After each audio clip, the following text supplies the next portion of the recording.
In life, we all go through things.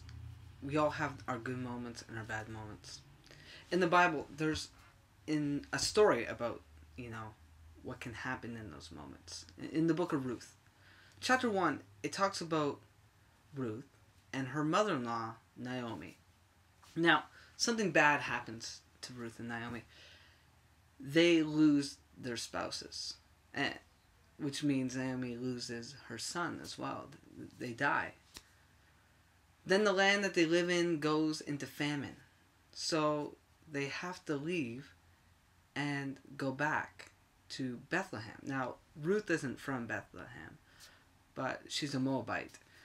But Naomi is. So she has to now go back to her home.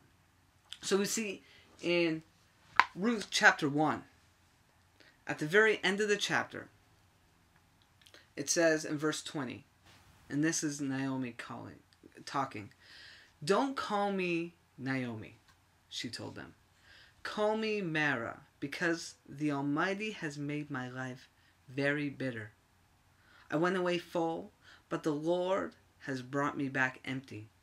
Why call me Naomi? The Lord has afflicted me. The Almighty has brought misfortune upon me." So Naomi returned from Moab, accompanied by Ruth the Moabite, her daughter-in-law, arriving in Bethlehem as the barley harvest was beginning. In some ways, I think it's sad what happened to, not in some ways, but it was sad what happened to Naomi and Ruth. They lost the loves of their life. They lost their spouses, the person who they were committed to spend the rest of their life with. And maybe in some ways, Naomi had every right to feel bitter and broken. But at the same time, she didn't realize the blessing that she had.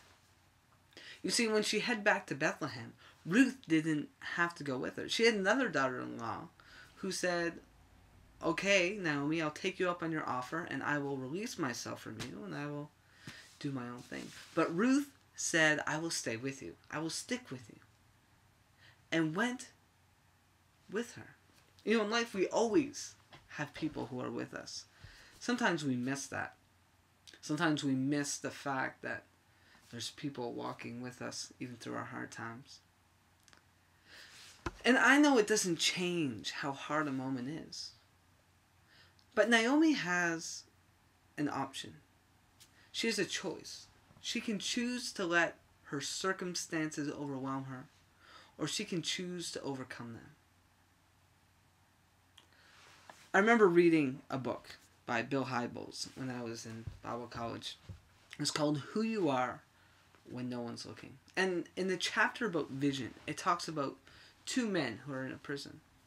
One man is in the prison and he looks at the window and he sees the bars that are holding him in.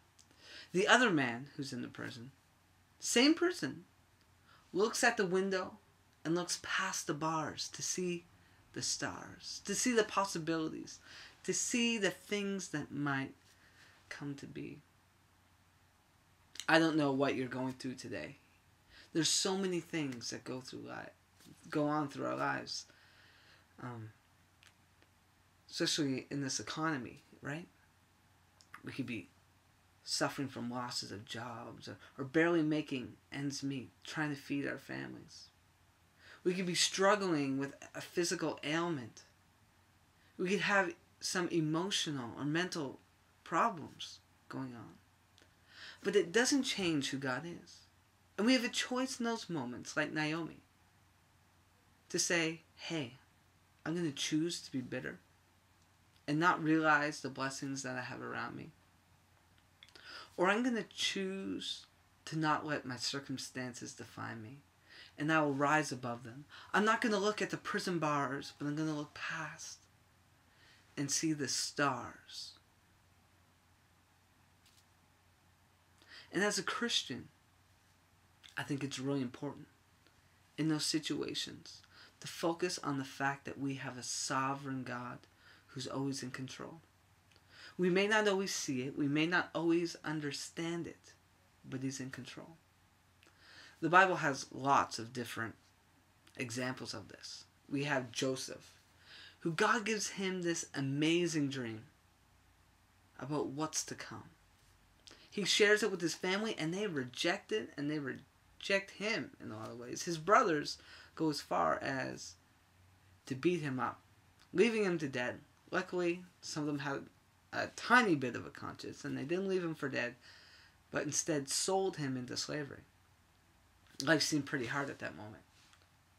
But I think Joseph maybe felt that the dream was getting closer, because while in slavery, he rose in status in the home that he was a slave in. All to have a false accusation brought up against him. And it was all torn away, pulled out from under his feet.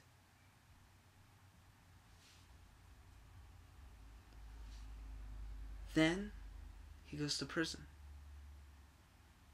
He's in prison, and he rises in status there. An opportunity comes. And what happens? The people forget about him. And he's there for a few more years. When finally the opportunity presents itself. And he rises in status. And he becomes what God had planned him to be. He begins to see that dream that God put in his heart come to fruition. Another story, David. Think about that one for a moment. He was running from the king. And who was this king? This is a king who he fought for. This is a king who was his father-in-law. This is a king who David had protected from his own men. And yet here he is running for his life. Saying, why? Why do you want to destroy me? I've done nothing but serve you. And then another instance, and this is my favorite.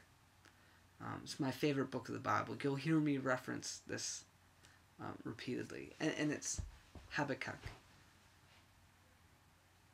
God and him have this cool relationship. And they have this great discussion in the book. It's only 3 chapters. I encourage you to read it. God says to Habakkuk, I'm going to do something awesome. I am going to destroy you. And Habakkuk's like, whoa, hold the phone. That's not cool. What's going on? And him and God, they have this dialogue back and forth. God's like, who are you to question me? Habakkuk's like, I don't understand. God says, not to sound like a broken record, but who are you to question me? And Habakkuk, at the end of the book, chapter 3, he comes to this conclusion. Though the olive crop fails, and the tree produces no figs, though there's no sheep in the pen or cattle in the stall, yet I will praise the Lord, for he makes my feet like the feet of a deer to rise above the mountains. In that situation, and in the situations that we all go through, to variant degrees, we have a choice to let our circumstances define us, to see the bars, to stay stuck in that prison, or to look past it and see the stars.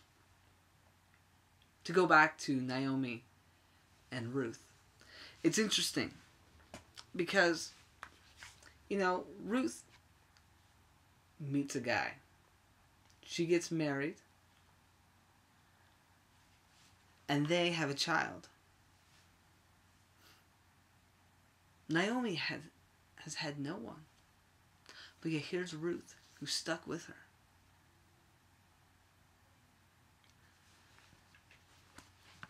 And what's great about this story, I think, is how the book ends.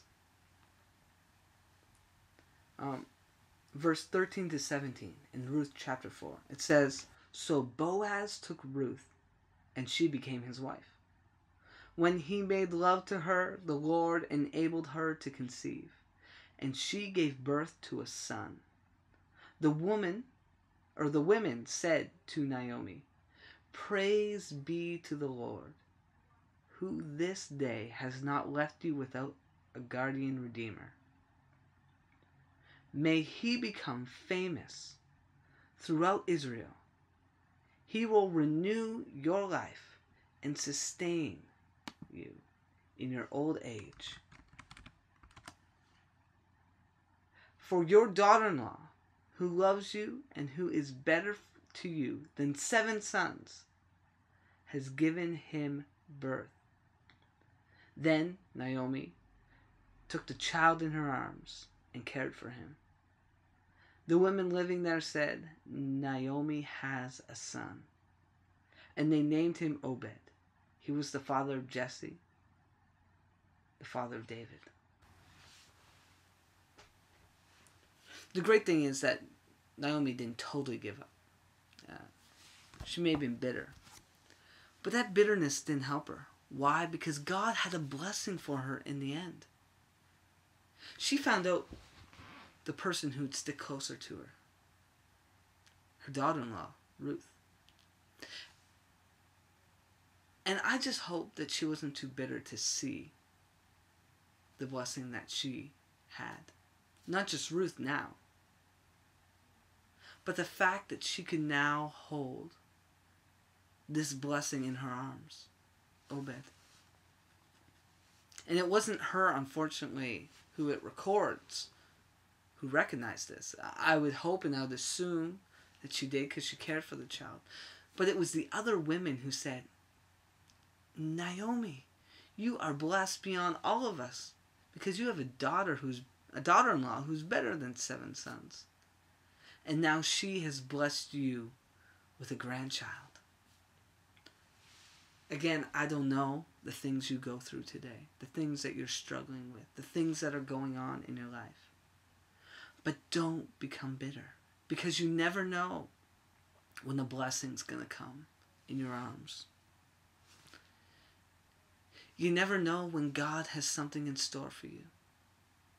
Use this opportunity as a moment to connect with others, a moment to learn something about yourself, a moment to learn something about God. And do not become bitter, because bitter is not better. And I pray that in the situations that you're going through now, that you'll know that God's face shines upon you, that you'll know his paths are straight, and that you will know that if he cares for the sparrow, how much more does he care for you? Romans 8 says nothing can separate us from the love of God. And I pray that you would know that today, even in your moment of struggles. Don't be bitter. Let God in. Let him have control today. And trust him.